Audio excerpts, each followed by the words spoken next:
When we are performing truss analysis, another type of analysis we can perform is called the method of sections. So a method of sections is going to be useful when we're not interested in the forces in all of our members, and we are just interested in the forces in a few of our members. For example, this problem asks us to figure out the force in FE, FB, and FC.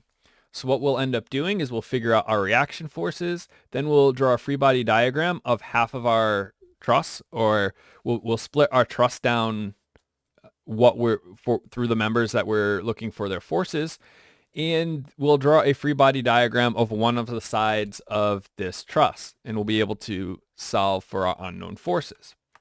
If we were going to use method of joints, it would still work. There would just be a lot more extra work we would need to do. We would need to come from one side or the other, and there'd be a lot of wasted time and effort, especially if we're only asked to figure out what the forces in these members are. So let's get started. The first thing we want to do is we want to determine our reaction forces. Now, you don't always need to determine reaction forces, but in this case, when we split our truss, we're going to have reaction forces on both sides of the split. So we'll need to determine what our reaction forces are. To determine our reaction forces, what we need to do is we need to draw a free body diagram of our entire system. When we draw a free body diagram of the system, let me put in my external loads. And I have two reaction forces I need to deal with. D is a roller, so D is going to have one reaction force in the y direction, so I'll call that dy. A is a pin joint, so that means I'm going to have two reaction forces. One's going to be in my x direction, one is going to be in my y direction. And at this point, I've put in my free body diagram and I've put in all of my forces. So now what I need to do is I need to solve for these reaction forces. Right away, we can see if we sum our forces in the x direction, since there is no loading like this in the x direction, then my reaction force AX is going to be equal to 0. And this is actually going to make this problem a little bit more simple. So now, if I sum my forces in the y direction, I'm not really going to be able to solve for anything yet. I'm going to get AY minus 11 from this force, minus 22 from this force, and then plus dy. So here I'm going to have two unknowns but one equation.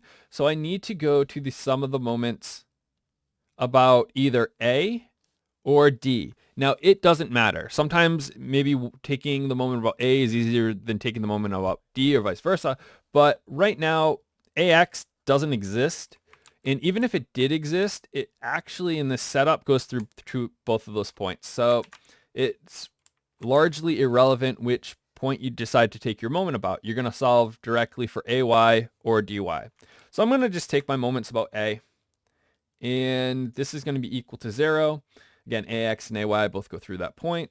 When we rotate, and I'm going to rotate counterclockwise, I'm going to get that this 11 kilonewton force rotates tail first.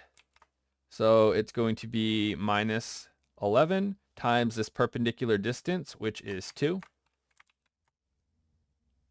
This 22 kilonewton force, it also rotates about point A tail first. So it's going to be minus 22 times its perpendicular distance, which is 2 plus 1.5 or 3.5.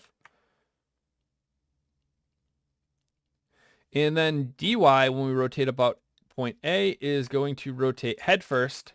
So it's going to be plus dy times its perpendicular distance, which is 2, plus 1.5, 3 plus 2, plus 1.5, plus 2. So that's 5.5. And that's equal to 0. So now I can directly solve for dy, and I get dy is going to be equal to minus 22 minus 22 times 3.5. Move it to the other side of the equation and divide by 5.5.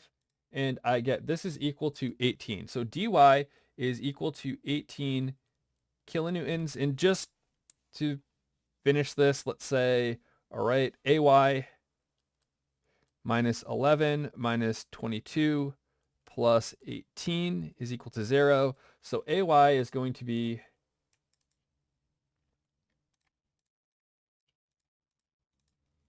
15 kilonewtons.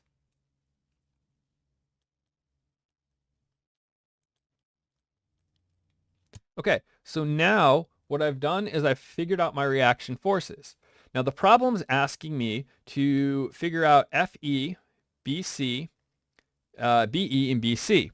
So I can create a split, and this is the important thing about the method of sections. I draw a line that splits my truss along the members of the forces I'm looking for. And then I'm actually going to draw a free body diagram of one of these sides. And I'm actually, in this case, going to just show you both. But here I have a free body diagram of this side. And I assume everything I don't know is under tension. So this is going to be FE. This is going to be FBE. And this is going to be FBC. So this is one side of it, and then I'll draw in my reaction force. So I know that AY right here is 15 kilonewtons. I know that I have an applied loading down here that's 11 kilonewtons. And the other side is going to be like this. This is also FE. This is going to be FBE. And this is going to be FBC. And then I have my dy force, which is 18 kilonewtons. And my applied load, which is 22 kilonewtons. Now, neither side stands out as easier than the other.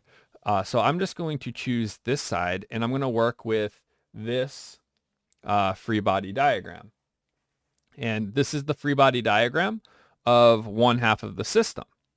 Now, from this free body diagram, what I am able to do is I'm able to use my equations of equilibrium. The force of the x is equal to 0. Some of the forces in the y's are equal to 0. And some of the moments about some point are equal to 0, now that I have some dimensions. And what I can do is solve for all of these forces. So what I see is if I take a moment about this point right here, and that's point B. So if I take a moment about point B and make this equal to 0, then FBE goes through that point, FBC goes through that point, 11 goes through that point, and I'll be able to solve directly for what FE is. So let's rotate this counterclockwise. If I rotate it counterclockwise, this 15 kilonewton force is tail first, and it is multiplied by the perpendicular distance of 2, so minus 15 times 2. And this force is also going tail first, so I'll have minus FFE times this perpendicular distance of 2. And it's equal to 0. So I can solve for this, and I can say FFE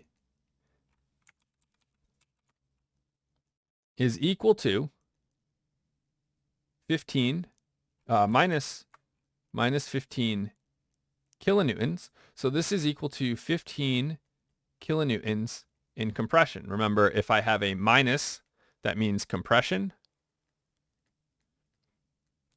If I have a plus, that means tension. All right, so I figured out what this force is. So now I can sum my forces in my x and my y direction, and I'm going to start with the sum of the forces in the y. And I can solve for my other two forces. So for this entire system, I'm going to have 15, my reaction force over here, minus 11, the applied force. Then I'm going to have plus FBE times the sine of this angle right here. Theta is going to be the inverse tangent of 2 over 1.5. And that's going to get me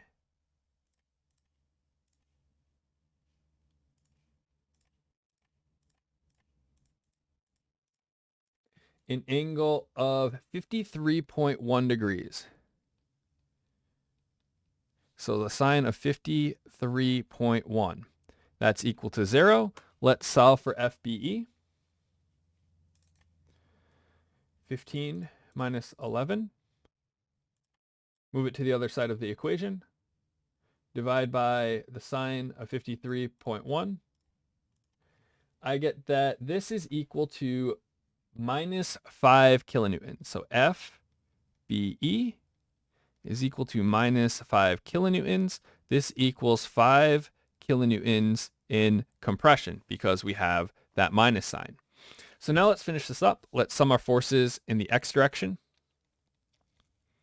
When I sum my forces in the x direction, I have FE plus FBC plus FBE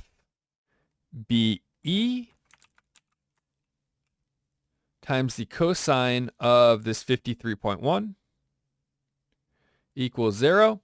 And it's important I keep track of these minus signs when I plug these back into the equation, because this free body diagram is assuming that they're in tension, but they're actually in compression. So we need that minus sign. So I'll have minus 15 from right here plus FBC, which is what I'm solving for, plus a minus 5 times the cosine of 53.1 is equal to 0. And now I can solve for FBC. So minus 15 minus 5 cosine 53.1. Move it to the other side of the equation. And I get that FBC is going to be equal to 18 kilonewtons. It's positive, so it's in tension. So hopefully this video has shown you how you can apply the method of sections in truss analysis to figure out certain forces in certain members.